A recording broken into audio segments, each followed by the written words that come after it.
Praise the Lord. இன்றைய பலப்படுத்தும் வார்த்தை உபாகமம் 28வது அதிகாரம் 8வது வசனம். Deuteronomy chapter 28 verse 8. உன் தேவனாகிய கர்த்தர் உனக்கு கொடுக்கும் தேசத்திலே உன்னை ஆசீர்வதிப்பார். He will bless you in the land which the Lord your God is giving you. ஹல்லேலூயா. இந்த நாள் இந்தியாவின் குடியரசு தினம். ஏசப்பா நம்முடைய வாழ்க்கையில அநேக நன்மைகளை செய்திருக்கிறாங்க. நம்மளுடைய தேசத்துல அநேக சட்டங்களை கொண்டு வந்து அநேக மக்களுக்கு நன்மை பெறும் வகையில கர்த்தர் அநேக காரியங்களை செய்து வைத்திருக்கிறாங்க. அநேக சட்டங்கள் வந்திருக்குது. கர்த்தர் எல்லாருக்கும் ஞானத்தை கொடுத்து ஒவ்வொரு காரியங்களையும் அழகாக நேர்த்தியாக நடத்தி கொண்டிருக்கிறார். இன்றைக்கு இயேசு உங்களை பார்த்து சொல்லுகிறார், உனக்கு கொடுத்திருக்கிற இந்த தேசத்துல நான் உன்னை ஆசீர்வதிப்பேன் என்று வாக்கு பண்ணுகிறார். ஹல்லேலூயா.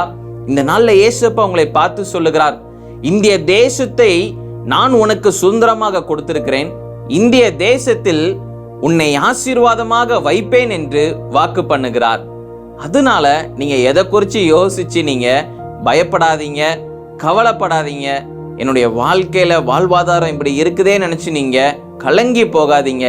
இயேசு சொல்லுகிறார், இந்த தேசத்துல நான் உன்னை ஆசீர்வாதமாக வைப்பேன், நீ கீர்த்தியும் புகழ்ச்சியுமாய் இருப்பாய் என்று இயேசு உங்களை பார்த்து சொல்லுகிறார். அதனால நீங்க நல்ல ஜெபம் பண்ணுங்க. ஏசப்பா இந்த தேசத்தை கொடுத்ததற்காக நன்றி செலுத்துங்க. அநேக தேசத்துல இருக்கிற மாதிரி இல்ல, நம்மளுடைய தேசம் ரொம்ப ஆசீர்வதிக்கப்பட்ட ஒரு தேசம். இந்திய தேசத்தை நமக்காக கொடுத்திருக்கிறார். நம்மளுடைய வாழ்க்கையில நம்ம ஆசீர்வாதமாக இருக்கணும்னு சொல்லி கர்த்தர் கொடுத்திருக்கிறார். அதற்காக கர்த்தருக்கு நன்றி செலுத்துங்க. இந்த தேசத்துல ஏசப்பா உங்களை ஆசீர்வாதமாக வாழ வைப்பார்.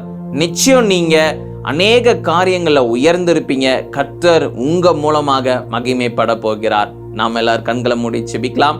எங்களை நேசிக்கிற நல்ல தகப்பனே, ஏசப்பா இந்த தேசத்தை நீங்க கொடுத்ததற்காக நன்றி செலுத்துகிறோம். பிள்ளைங்களை ஆசீர்வதிங்க ஆண்டவரே, அநேக இடங்களுக்கு கொண்டு பயன்படுத்துங்க. அநேக காரியங்கள்ல ஆண்டவரே பிள்ளைங்களுக்கு நன்மையினால பிள்ளைங்களை திருப்தியாக்குங்க.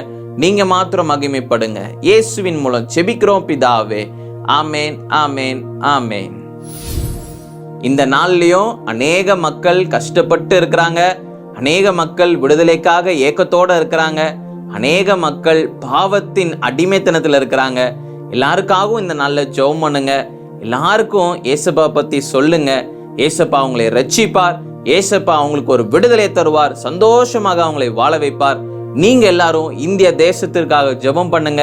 இந்திய தேசத்துல இருக்கிற ஒவ்வொருத்தருக்காகவும் ஜெபம் பண்ணுங்க. நிச்சயம் ஏசப்பா நம்முடைய தேசத்துல இருக்கிற எல்லாரையுமே ஏசப்பா ஆசீர்வாதமாக வாழ வைப்பார். நிச்சயம் உங்களை கொண்டு பெரிய காரியங்களை செய்வார். ஏசப்பாவுடைய நாமத்தை நீங்க மகிமைப்படுத்துகிறவர்களாக நீங்க இருப்பீங்க. ஏசப்பா உங்க மூலமாக மகிமைப்படுவார். God bless you. Have a wonderful day.